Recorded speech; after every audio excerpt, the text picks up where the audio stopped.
Eagles by 8. Brady lines them up. He's back again. He steps up.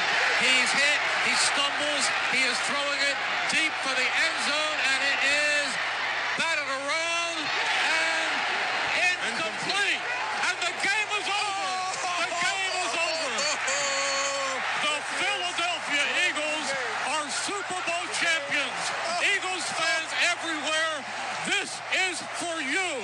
Let the celebration begin. Aloha and hello out there, everybody. What's going on? This is Miho with the Too Close to Call podcast series, joined, as always, by my co-host, Pags.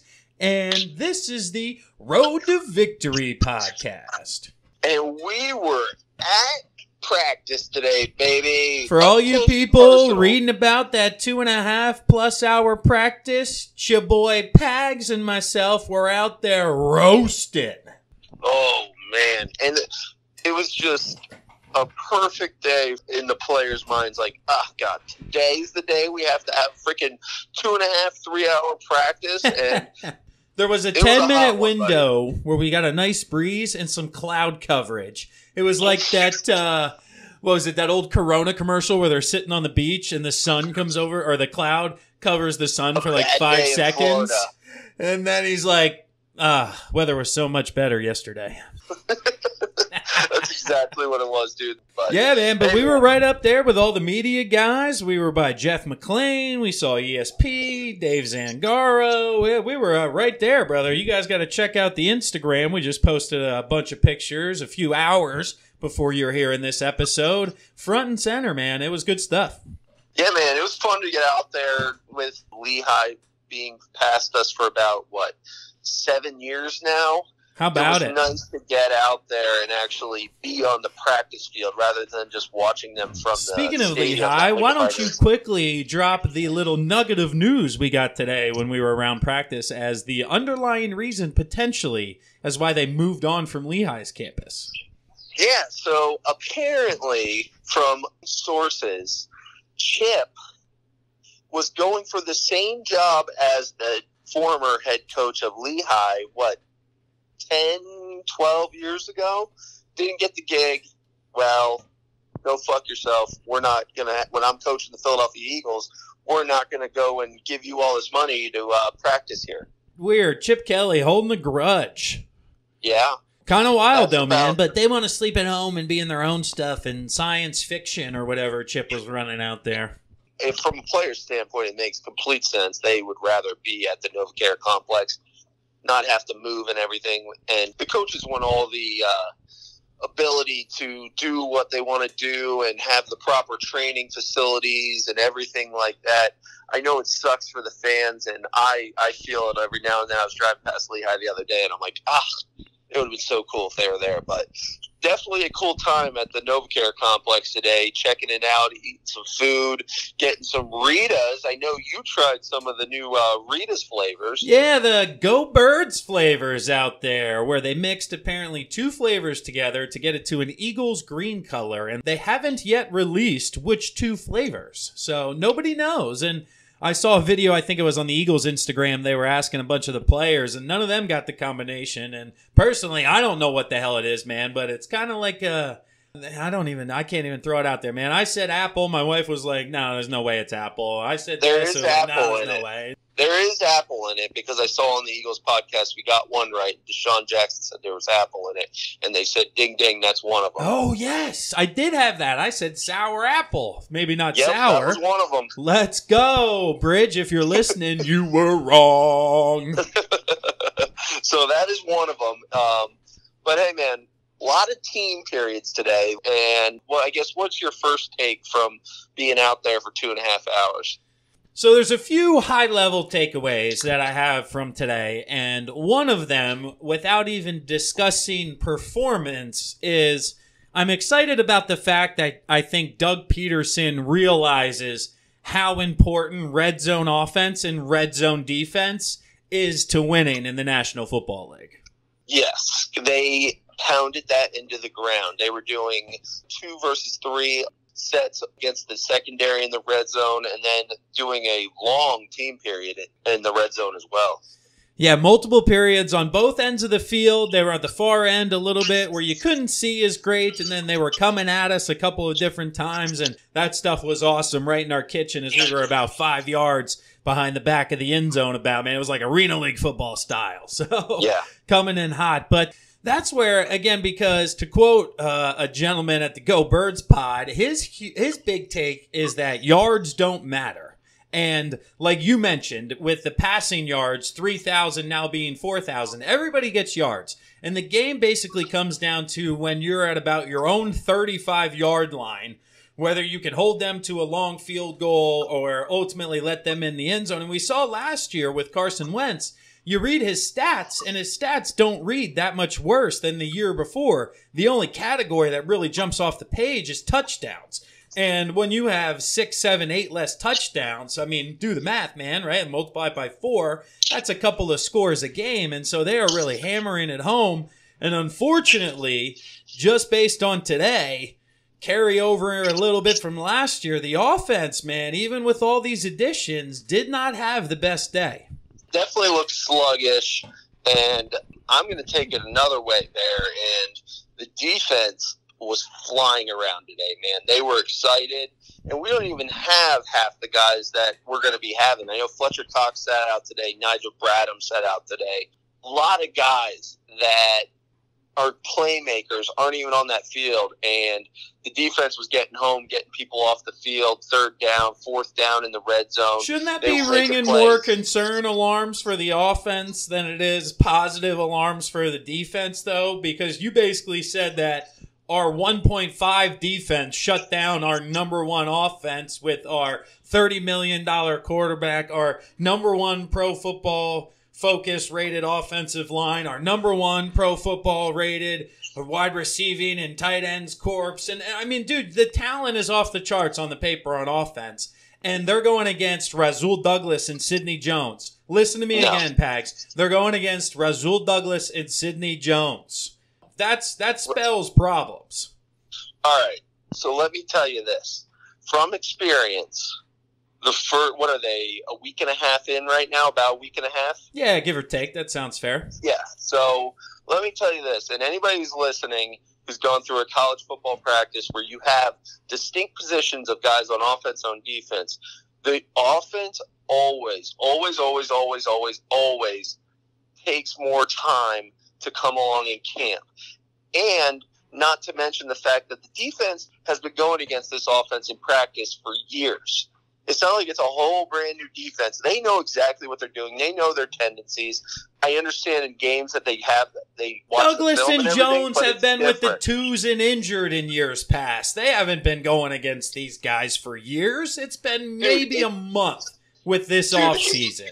It doesn't matter. It takes a hell of a lot more time for an offense to put together, get in a groove than a week and a half. I'm telling you, dude, defense would kick our ass. And by the time the third scrimmage came around and we had our whole offense in and we were ready to rock, that's when things started clicking in the offense. It's the same thing in the spring game in college football. The defense always dominates because it just takes longer for an offense to kind of get the nuts and bolts. You have to do everything perfectly. Defenses can make a play on a ball. Yeah, it takes the offense longer to not throw interceptions. Well, not the interceptions, but multiple interceptions from Carson Wentz today in the end zone. One apparently, depending on which writer you follow, was or was not the receiver's fault with turning his head around. Either way, it went right to Sidney Jones and may or may not have been going 100 plus the other way. And then the other time, man, it was coming right into our kitchen. And I will say, based on my angle, it looked like he had the tight end pretty much on the skinny post route, and he just threw it too much on a line and didn't get it high enough. And Kruger Hill just jumped up out of nowhere and snagged that ball, dude. It was actually a hell of a play by Kruger Hill. But still, it's those types of windows and throws where you're going, Wentz, man, come on, dude. We can't be forcing the ball specifically in the red zone here. But at the same time, we need touchdowns, man. Like, you can't be checking down 3 times in a row either. So I know they weren't running the football. They didn't have the offensive line. It was only the receivers. But I mean, dude, you're thinking 2-point conversion style. They scored twice in 10 plays. A little concerning, but I'm not writing today off as a day where it's like, oh man, we're gonna suck on the red zone. I think it takes time, and like I said, the defense has a distinct advantage in camp, and that's what I'm leaning for. Now, if we come out against the Titans and then if we come out in week 3 of the preseason game looking like crap in the red zone, then maybe I'm starting to signal alarm that maybe this is a reoccurring issue from last year. But for the time being, I'm going to put that on the back burner.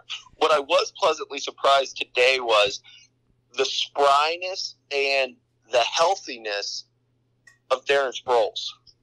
Yeah, Darren looked good, man. He's still got that same giddy up. He is going to be a weapon this year, and I understand a lot of people didn't want to give him the money. He's old, whatever.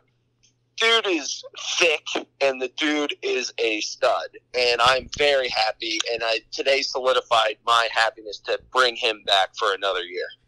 Talking about the running back room as a whole, I was impressed today with the range of abilities that they have in the room. Specifically, like you mentioned, Darren Sproles, and then for the first time, really up close and personal, seeing Jordan Howard.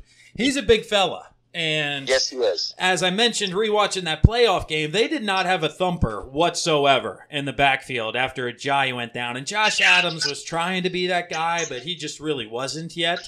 And I think the change of pace that they're going to be able to work with Sproles, Howard, and then Clement doing a little bit of both. And Miles Sanders, he's the only real question mark there because he was having another nice day today to start his training camp. But about maybe 85% of the way through, he actually went off with a left foot sprain. Now, based on Dougie P's press conference after practice, he said he should be okay and doesn't think it's serious, but it was another issue, again, for a kid who missed all of minicamp with an injury. That was a little concerning. I know he was hindered in spring ball with it. It doesn't bode well, but at least we have a plethora of running backs to plump in there that have played, and the man that never seems to go away, everybody wants him gone, and he never does, and he always seems to score 5-6 touchdowns in the seasons. Wendell Smallwood, he looked pretty good today. He's just got 9 lives, that guy, man. Just will not die. Never goes away.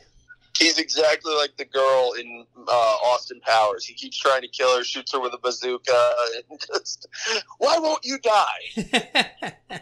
We got a little bit of an answer today on the question that you posed last week in the Road to Victory podcast, and that was, who's going to fill in at left tackle when Jason Peters ultimately can't go every snap? And look at that again, Pags. There was a point in practice where I think he got rolled up on a little bit and had to sit out, and it looked like Andre Dillard was the guy getting the call.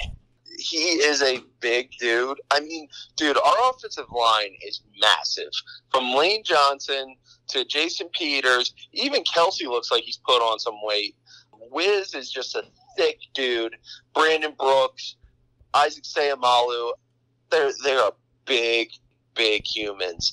And Dillard, I mean, you're going to have a lot of wear and tear with him this year just because he's a rookie. And I was watching one-on-ones, and Hall stuck him right in the chest and buried him right into the quarterback's lap, and then re-up, do it again. Classic O-line move right there. Stonewalled him right at the line, and he ain't going nowhere. So you're going to get a lot of that with him this year, so it's going to be interesting to see how it goes. But I was interested to see how Pryor was getting in there, getting a lot of reps, as well as Jordan Mailata. Jordan Mailata was the second-string right tackle, and he struggled yet again today with Osterman, and Josh Sweat, I believe, had a quote-unquote sack during team time on Jordan Mailata, so it's been a little bit of a grinder for him this year, and hopefully he continues to improve throughout the preseason, or he may find himself on the bubble because the other individuals you just talked about seem to be having a little bit better camps. And the thing with Dillard, you mentioned he's a big dude, but the real question mark with him is his strength and the ability to stop those power rushers on the outside, because with his speed and athleticism, he's going to be okay with these speed guys and smaller individuals. But like you mentioned, there were a few times where if you could get underneath him, you could drive him back and really, make Wentz or whoever it was with that specific rep move the pocket. Yeah, I think he found himself on skates a lot, kind of high out of his stance, and allowing the defensive lineman to get into his chest. He's going to learn that. This isn't Washington State, man. You don't have USC, Oregon defensive ends rushing you, and you just have to push them past the quarterback. These dudes are going to engage you and try to put your ass back into your quarterback's lap. So he's going to have to learn. It's going to take a while. I mean, it didn't make me feel too good about my over-under with Jason Peters, with him going down again in practice today. Didn't seem to be anything, but just like, he's just old, man, and those hits are going to take their toll on his body. That's it. And if he can play like he did in the playoffs, it'll be fine and dandy, but there's certainly going to be times in the regular season where we're going to need Dillard to, prove his worth, and really him being the blind side tackle. It's a big responsibility for a team that's looking to be the number 1 seed in the NFC. For sure. And I was very impressed I was watching our receivers run routes. Dude, we got a lot of dudes at receiver this year, and it's the first time, I think, in our lives, Pags, where they're actually going to cut quality wide receivers. They're going to have to, man. There are a lot of guys. I mean, Shelton Gibson, I brought one of the coaches I work with, and he was like, dude, 18. He's running the crispest routes I've ever seen in my life and snagging the ball on a thing. And I was like, yeah, that's Shelton Gibson. We've been waiting to see that for 2 years now. Yeah, he can't catch when it comes to actual team play, apparently. Deshaun looked smooth. Alshon looked good. Arcega Whiteside's going to be a stud in the red zone when we eventually start completing red zones. Yeah, that's what I'm saying. He was in there and not getting the ball thrown to him or what, but the only guy who scored, Pags, and it was against the 2s and 3s, but literally he had 3 red zone touchdowns, and all 3 of them were contested quality catches, and it's a gentleman who I had no idea was even on the roster. Carlton Agadozie. He's out of Rutgers, but he's not a rookie. Apparently, he was signed as an undrafted free agent last year with the Cardinals, and then was cut this past offseason and signed by the Eagles. And he's 6'6", 220, and you can't teach size. And there were, again, 3 catches that were, 50-50 jump balls, and he made a heck of a catch on each one of them. And I remember looking at some of the people around me going, has anybody besides this guy scored today? And one of them was like, yeah, Darren Sproles scored like an hour and a half ago. I was like, exactly. Like, this is unbelievable. Yeah, he definitely had the best day of his career today in front of the hometown crowd. It was nice to see. If you had to pick out of a lineup, out of the receivers, you just went, okay, which one of these do you think is our best player? You would point to him. He looks that good. It's like these body type wise. Yeah, we've always talked about how I don't understand how none of these 6'7", 6'8" basketball guys don't cast off as NFL jump ball specialists in the red zone. And he's head and shoulders above some of these defenders, and usually they don't have the athleticism to go with it, but he was making some tough catches and really showed off the hands there, where I was like, okay, let's see this guy run some routes in these preseason games. He's earned himself some reps, that's for sure. Yeah, he's definitely going to see some time next week. This is what these guys are playing for right now. Are you worthy enough to get into the game on next Thursday? And I would like to say this. My final take from this practice, okay, we got a lot of depth. Yes, we do. There are just names everywhere on this roster. I mean, it's crazy the amount of depth that Howie Roseman has brought onto this team. They have guys left and right that you're like, who the hell's going to make this team? I mean, like you said with Sidney Jones and Russell Douglas, grant they're 2s going against our 1s, but they look pretty damn good today. And you still have Mills and Darby. You saw Darby taking some reps down there. You got Matt Collins taking reps down in the thing. We haven't seen him since 2017. The names alone on this roster bode well for us. If someone does go down, we got other people to pop in.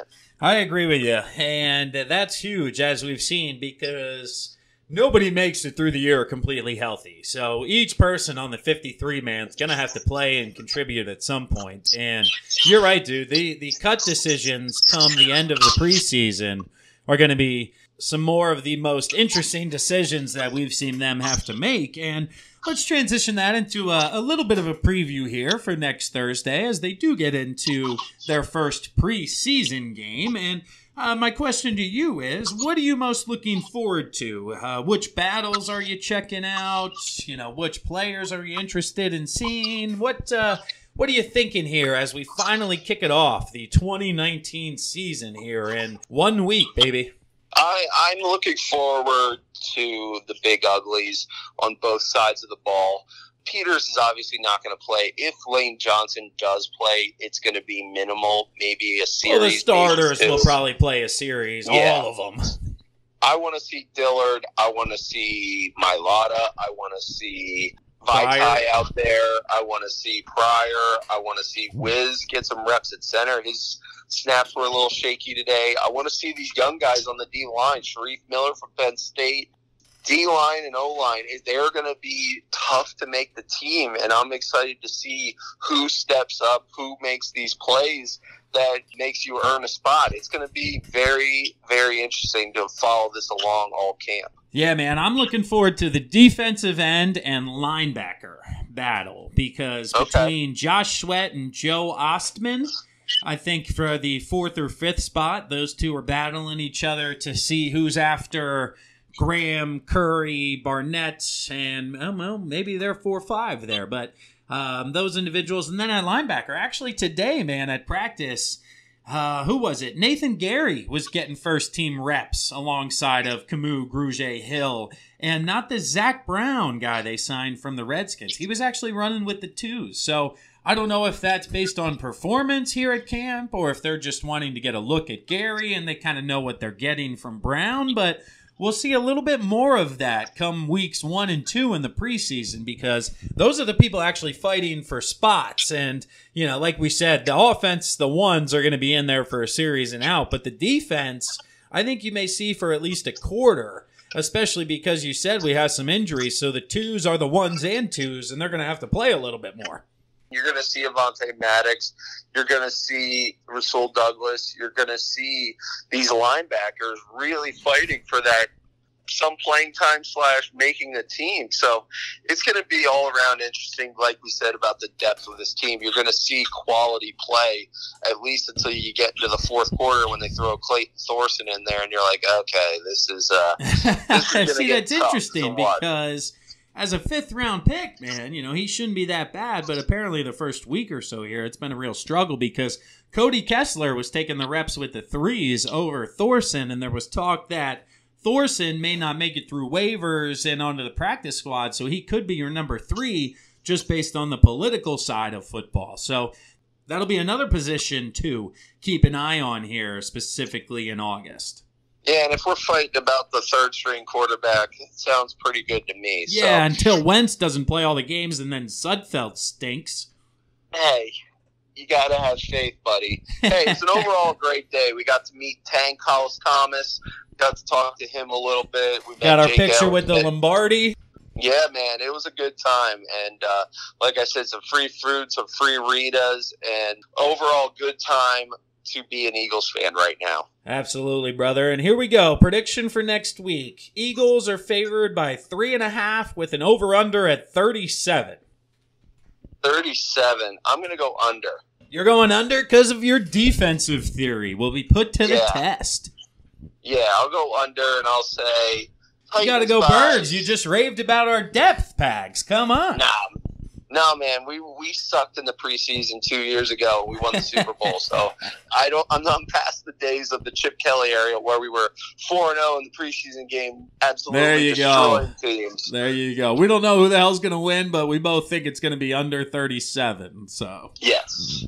If you guys have any takes, if you have any questions about camp, if you have any questions about anybody we didn't talk about, I don't think there's many of them, but if you got any questions, hit us up on the hotline, hit us up on social media.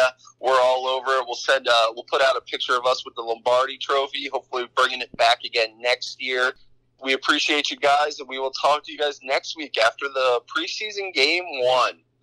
Later. Peace. Eagles by 8. Brady lines them up. He's back again. He steps on. He's hit. He stumbles. He is throwing it deep for the end zone, and it is batted around and incomplete. And the game is over. The game is over. The Philadelphia Eagles are Super Bowl champions. Eagles fans everywhere, this is for you. Let the celebration begin.